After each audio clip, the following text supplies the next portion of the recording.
بسم اللہ الرحمن الرحیم۔ السلام علیکم محترم ناظرین کرام، میں ہوں آپ کا ہوسٹ محمد محسن اور آپ دیکھ رہے ہیں ہمارا YouTube channel history of Islamic world. ناظرین کرام، آج کی ہماری ویڈیو کا جو موضوع ہے وہ ہے عہد رسالت کا آغاز اور نزول وحی کے واقعات۔ سید الانبیاء صلی اللہ علیہ وسلم کی عمر مبارک جب 40 سال ہوئی تو آپ صلی اللہ علیہ وسلم حسب عادت مکہ سے 3 میل کے فاصلے پر غار حرا میں عبادت الہی میں مشغول تھے کہ اچانک حضرت جبرائیل علیہ السلام وہاں حاضر ہوئے۔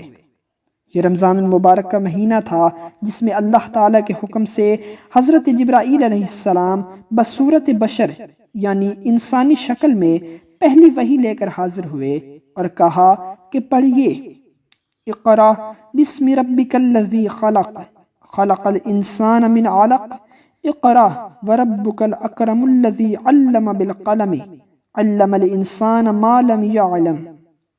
نبی کریم صلی اللہ علیہ وسلم نے جواب دیا کہ میں پڑھنے والا نہیں ہوں۔ جبریل امین نے آپ صلی اللہ علیہ وسلم کو اپنی چھاتی سے لگایا اور پھر چھوڑ کر کہا کہ پڑھیے۔ آپ صلی اللہ علیہ وسلم نے پھر وہی جواب دیا۔ اس کے بعد پے در پہ 3 بار ایسا ہونے پر آپ صلی اللہ علیہ وسلم نے بسم اللہ الرحمن الرحیم پڑھ کر وحی الہی کو پورا تلاوت کیا، اور جبریل امین علیہ السلام نے آپ صلی اللہ علیہ وسلم کو بتایا کہ آپ اللہ تعالیٰ کے مقبول پیغمبر ہیں اور انسانیت کی ہدایت آپ کا فرض منصبی ہے۔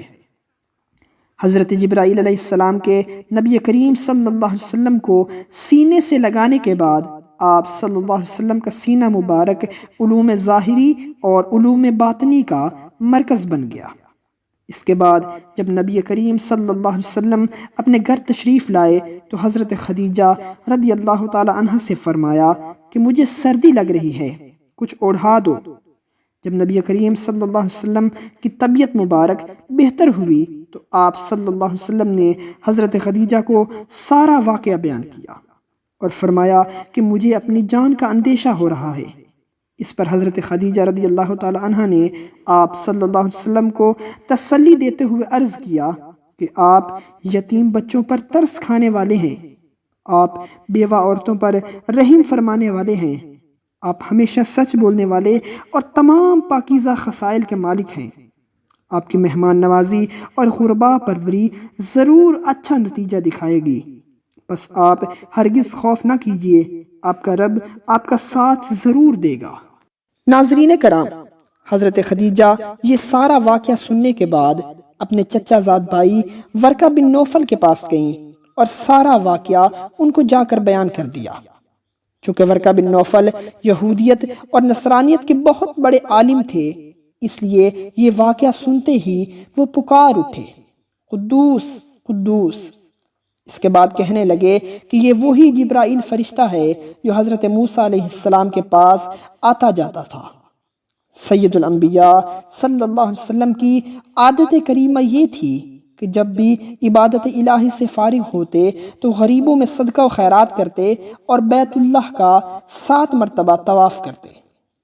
اس مرتبہ بھی جب حضرت خدیجہ نے اپنے بھائی ورقہ بن نوفل کا قول آ کر سنایا اور تسلی دی تو آپ صلی اللہ علیہ وسلم اٹھے اور کعبۃ اللہ کے طواف میں مشغول ہی تھے کہ وہاں براہ راست آپ صلی اللہ علیہ وسلم کی ملاقات ورقہ بن نوفل سے ہو گئی۔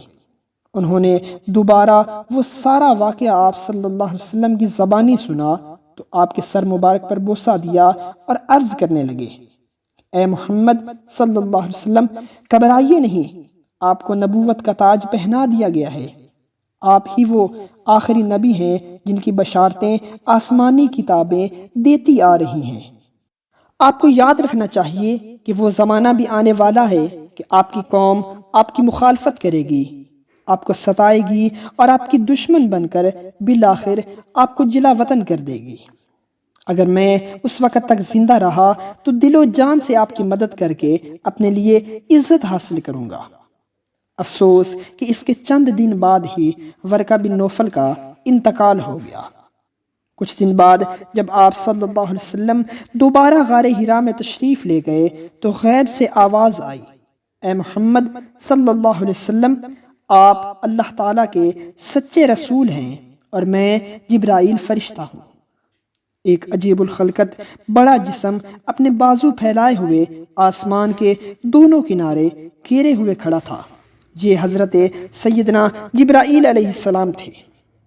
ناظرین کرام، پہلی وحی کے نزول کے بعد سب سے پہلے حضرت خدیجہ آپ پر ایمان لے آئیں۔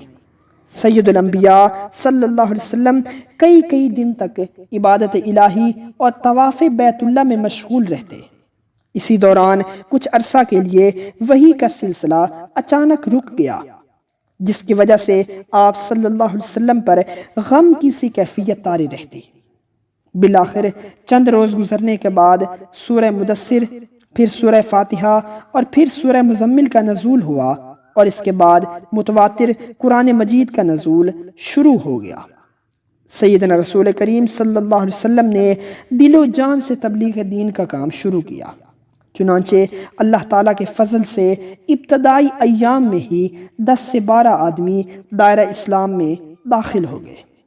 عورتوں میں سب سے پہلے حضرت خدیجہ اور مردوں میں سب سے پہلے حضرت سیدنا ابو بکر صدیق رضی اللہ تعالیٰ عنہ تقریباً 48 سال کی عمر میں ایمان لائے۔ بچوں میں سب سے پہلے حضرت سیدنا علی المرتضیٰ اور غلاموں میں سب سے پہلے حضرت زید رضی اللہ تعالیٰ عنہ بن حارثہ مشرف با اسلام ہوئے۔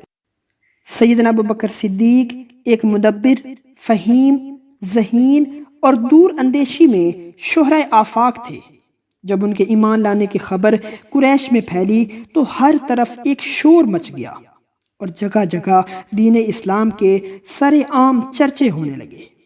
سیدنا ابو بکر صدیق کی تبلیغ سے حضرت عثمان غنی، حضرت زبیر، حضرت طلحہ، حضرت سعد بن ابی وقاص اور حضرت عبد الرحمن رضی اللہ تعالیٰ عنہ بن عوف ایمان لے آئے۔ جب صحابہ کرام کی تعداد تقریباً 50 کے قریب ہو گئی، جن میں صحابیات بھی شامل تھیں، تو صحابہ کرام نبی کریم صلی اللہ علیہ وسلم کے ساتھ چھپ کر نماز ادا کرنے لگے۔ ایک مرتبہ سیدنا رسول کریم صلی اللہ علیہ وسلم ایک وادی میں تشریف فرما تھے کہ اچانک حضرت جبرائیل علیہ السلام وہاں نازل ہوئے اور وادی کی ایک جانب پاؤں مارا۔ آپ کے پاؤں کی برکت سے وہاں چشمہ نمودار ہوا اور حضرت جبرائیل علیہ السلام نے اس چشمے سے وضو کیا۔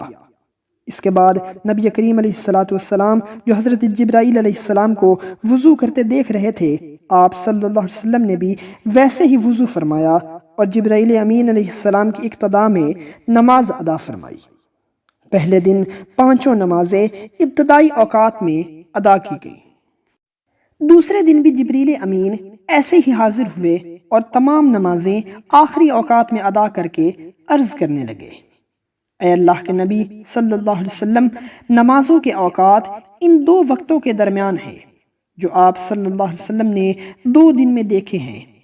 اس کے بعد انہی اوقات کے مطابق صحابیات اپنے گھروں میں، جبکہ صحابہ کرام رضوان اللہ علیہم اجمعین سید الانبیاء صلی اللہ علیہ وسلم کے ساتھ اپنی قوم سے چھپ کر نمازیں ادا کرتے رہے۔ محترم ناظرین کرام، آج کی ویڈیو کا یہیں پر اختتام کرتے ہیں۔ اگر آپ نے ابھی تک ہمارے channel history of Islamic world کو سبسکرائب نہیں کیا تو اسے سبسکرائب کریں اور بیل آئیکن کو پریس کر کے نوٹیفیکیشن آل پر کر لیں، تاکہ ہماری آنے والی تمام ویڈیوز کا نوٹیفیکیشن آپ کے پاس بآسانی اور بر وقت پہنچ سکے۔ بہت جلد ایک نئی ویڈیو کے ساتھ آپ کے سامنے حاضر ہوں گے۔ تب تک کے لیے اللہ حافظ۔